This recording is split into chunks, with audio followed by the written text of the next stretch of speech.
दोस्तों, आपकी अपनी YouTube चैनल में स्वागत है। मैं शत्रुघ्न शर्मा। आज आप लोगों के लिए कुछ नया लेकर आया हूँ। हमारे वेस्ट बंगाल गवर्नमेंट ने एक नई नोटिफिकेशन जारी की है। जो भी बच्चे शिक्षा जगत में अपना योगदान निभाना चाहते हैं उसके लिए नया फॉर्म आया है।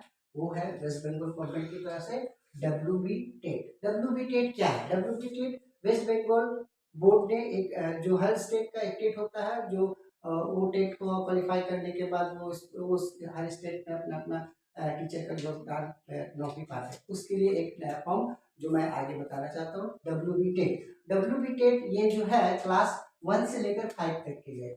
WB टेट क्या है? क्लास 1 से लेकर 5 तक के स्टूडेंट के टीचर बनने के लिए ये बच्चे लोग अप्लाई कर सकते हैं।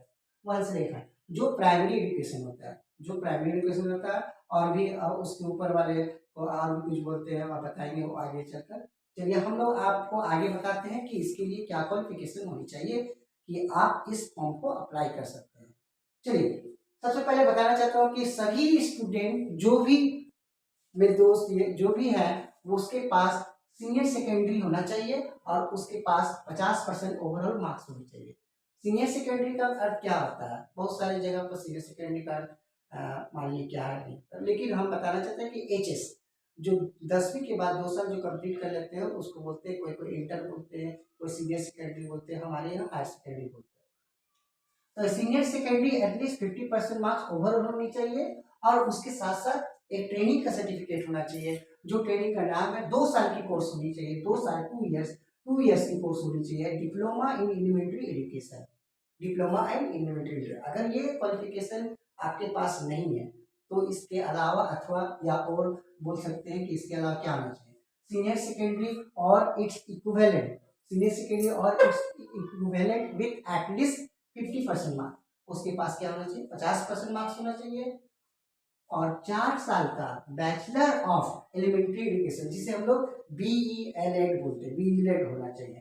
और अगर ये भी नहीं है तो senior secondary with at least 50% marks and having a diploma in education, जिसे हम स्पेशल एजुकेशन बोलते हैं। एक कोर्स होता है जो रिकॉग्नाइज होता है by the rehabilitation council of India, जिसका शॉर्ट फॉर्म RCI है।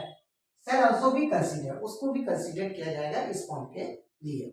चलिए ये 3 अगर आपके पास नहीं है, अगर ये 3 आपके पास नहीं है तो क्या आप प्राइमरी टीचर का फॉर्म नहीं भर सकते हैं? जरूर भर सकते हैं।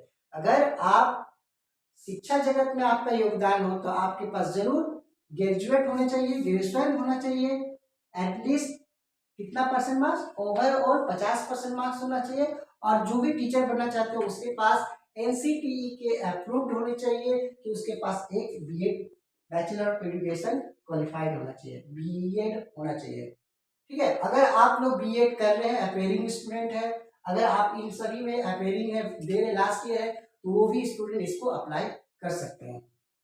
चलिए आगे बताते हैं कि क्या इसकी ओपनिंग डेट है और लास्ट डेट क्या है। चलिए आपको ओपनिंग डेट है, आपकी ओपनिंग डेट है 14/10 से ये फॉर्म फिलअप हो रही है। 14/10/2022 मतलब 14 अक्टूबर 2022 से ये ऑनलाइन फॉर्म फिलअप हो रही है। और लास्ट डेट कब है? लास्ट डेट आपको देखिए याद रखिए, लास्ट डेट 3 नवंबर 2011। इसको कैसे अप्लाई किया जाए हम अपने वीडियो के लिंक में भी आपको शेयर कर दिए जाएगा और आपको ऐसे बता दिए गए हैं कि कौन सा लिंक है, जो है www.wbbpe.org या wbprimaryeducation.org। जब आप इसको गूगल पर लिखिएगा तो आपको ये लिंक आएगा कि online application for teacher eligibility test 2022 test 2022 कौन सी क्लास के? 4 क्लास 1 से लेकर 5 तक, 4 क्लास 1 से लेकर 5 तक के लिए। चलिए आगे और बताते हैं कि अगर आपके पास 50% नहीं है तो 50% नहीं तो क्या आप अप्लाई नहीं कर सकते? वो बच्चे अप्लाई कर सकते हैं। मैं आगे बताना चाहता हूँ, देखिए आगे कि कौन हिंदी मीडियम के स्टूडेंट इसे अप्लाई कर सकते हैं या नहीं। वेस्ट बंगाल गवर्नमेंट की है तो क्या हिंदी मीडियम के बच्चे अप्लाई कर सकते हैं? नहीं। चलिए बताते हैं कि जिनका भी मैट्रिक में हिंदी, जिनका भी मैट्रिक में हिंदी फर्स्ट लैंग्वेज है, हिंदी मेरा फर्स्ट लैंग्वेज है, हिंदी फर्स्ट लैंग्वेज है, अगर हिंदी आपका फर्स्ट लैंग्वेज है तो आप अप्लाई कर सकते हैं। माध्यमिक में, आपकी मैट्रिक में हिंदी अगर आपकी फर्स्ट लैंग्वेज है तो आप अप्लाई कर सकते हैं। और चलिए आगे बताते हैं कि बांग्ला मीडियम, उर्दू मीडियम, नेपाली, संथाली, तेलुगु, उड़िया के अगर बच्चे हैं जिनका माध्यमिक में ये फर्स्ट लैंग्वेज है, वो भी इस फॉर्म को अप्लाई कर सकते हैं, वो लोग भी फॉर्म को अप्लाई कर सकते हैं। लेकिन बशर्ते है कि सभी का सेकंड लैंग्वेज, सभी का सेकंड लैंग्वेज क्या होना चाहिए? सभी का सेकंड लैंग्वेज इंग्लिश होना चाहिए। ये कंपलसरी है, सभी का सेकंड लैंग्वेज इंग्लिश होना चाहिए, ये कंपलसरी है। ठीक है। अब इस फॉर्म को भरने के लिए कितने पैसे लगेंगे? चलिए ये भी मैं बताता हूँ कि इस फॉर्म को भरने के लिए जनरल 150 रुपीज रहेंगे। ये सिटीजनशिप ऑफ इंडिया के जो भी अदर स्टेट के उसे 150 रुपये लेंगे, और पश्चिम बंगाल में भी जो जनरल है उसे भी 150 रुपये है। और शर्त है कि SC, ST, OBC A, OBC B और PH कैटेगरी के लिए 50 रुपया लगेंगे।